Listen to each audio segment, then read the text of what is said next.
Уважаемые читатели, предлагаем вашему вниманию книжную выставку «Здесь корни, здесь истоки», посвященную 85-летию со дня образования Кустанайской области. Выставка расскажет вам об истории образования области, о людях, которые внесли свой вклад в развитие не только нашего края, но и всего Казахстана, о важных событиях, происходящих в нашей области в разные годы.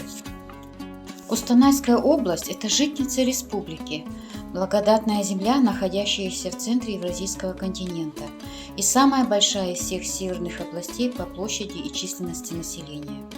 Ее огромная территория в 196 тысяч квадратных километров с успехом могла бы уместить в себя несколько европейских государств. Область непосредственно граничит с тремя экономическими развитыми областями России – Курганской, Челябинской, Оренбургской областями и является связующим звеном между Казахстаном и Российской Федерацией. Географическое положение позволяет по праву ей считаться центром нескольких торговых путей Казахстана. И сегодня нашу область можно смело ставить в один ряд с такими странами, как Канада и Австралия.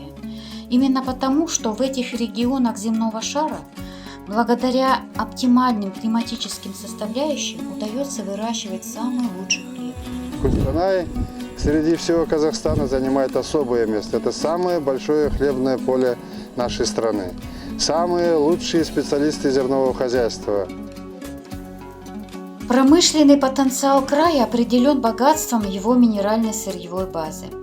Здесь сосредоточены ряд крупнейших отечественных производств. Мощные горнодобывающие и обрабатывающие предприятия используют щедрость кустанайских недр. По всей территории области разбросаны уникальные природные богатства, дарующие благодать солнца, воды и земли, создающие разнообразный мир флоры и фауны.